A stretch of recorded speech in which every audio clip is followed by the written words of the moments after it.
March 2020. So even though there's been the latest of several Chinese super flu scares going around, it really has been very boring. Just a few thoughts for the topic at hand.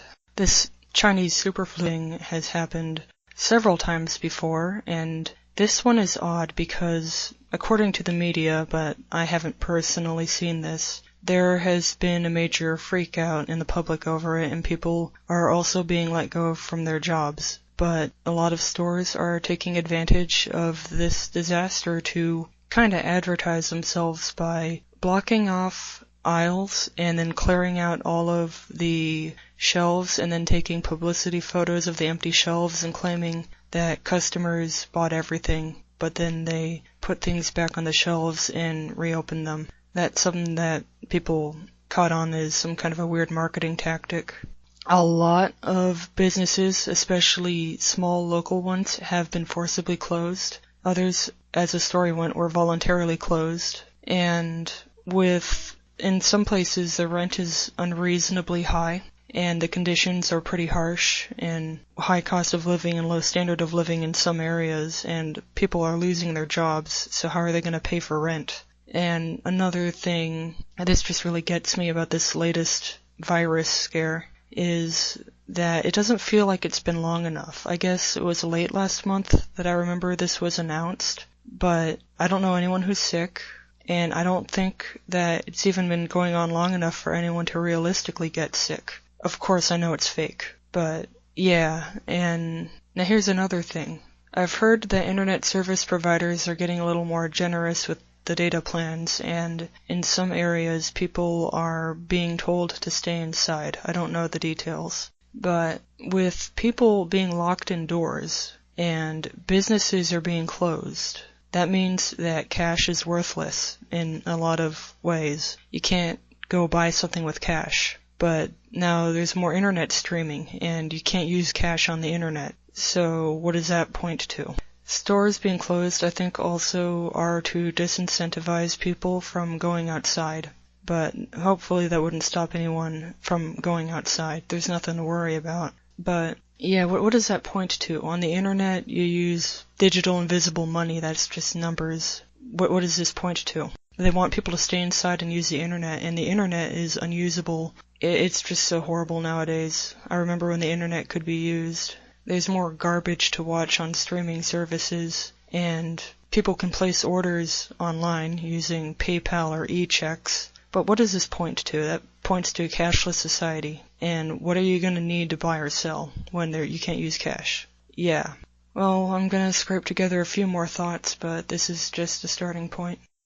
I hope there's not too many recording skips. I think another thing to consider is the timing. We've had several Chinese super flu scares over probably a decade. I can't remember, but I don't really care because they're all fake. Think back to swine flu, bird flu, SARS, other things. There's always been scaria for diseases and pandemics. And I don't recall businesses and airports shutting down. I don't know about airports shutting down, but businesses being made to close, people losing their jobs. I don't recall that happening during bird or swine flu. Apparently people can't travel right now. I don't know. I keep hearing airplanes. Why do I hear so many airplanes? Every single hour I hear an airplane. Several times an hour. Even at night I hear airplanes. So what's up with that? And we also have been in a time of unrelated people waking up since 2017.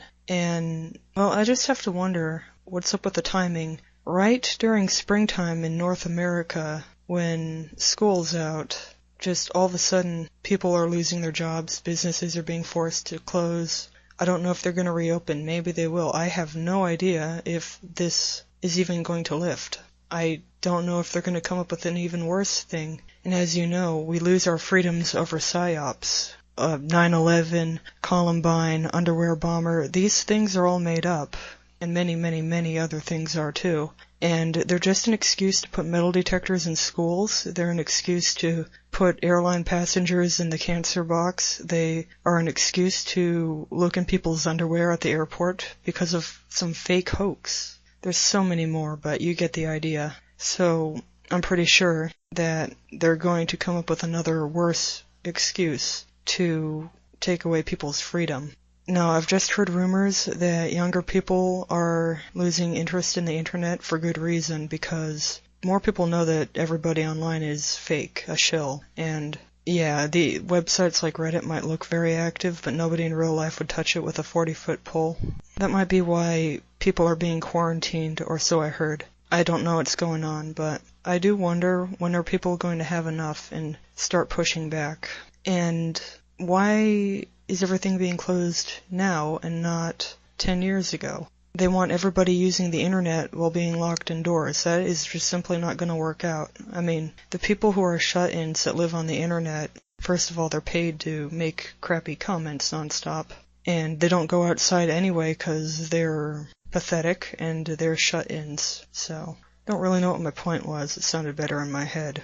Well, I would recommend just going outside and say hello to people that you see and strike up a conversation. Get creative. I don't know, just go outside. Maybe something will happen. I just suddenly remembered, apparently this is not a rumor and you can look into it, that in New York City, I think it is, or maybe New York State, they were making a law that people needed a permit or a license to stargaze. Don't know the details, but I guess it's at some national parks in New York. You can't just go to a park and look up at the sky. And if you've been paying any attention and going outside during nighttime, you should have seen those thick white dots flying around. I think they're gonna use that as, oh no, it's aliens. At least something interesting might happen. But I've been seeing those flying white dots for a while and nobody talks about it. People get angry if you bring it up, but yeah, they don't act like you're crazy, they just get mad at you. And, yep. Well, watch the skies.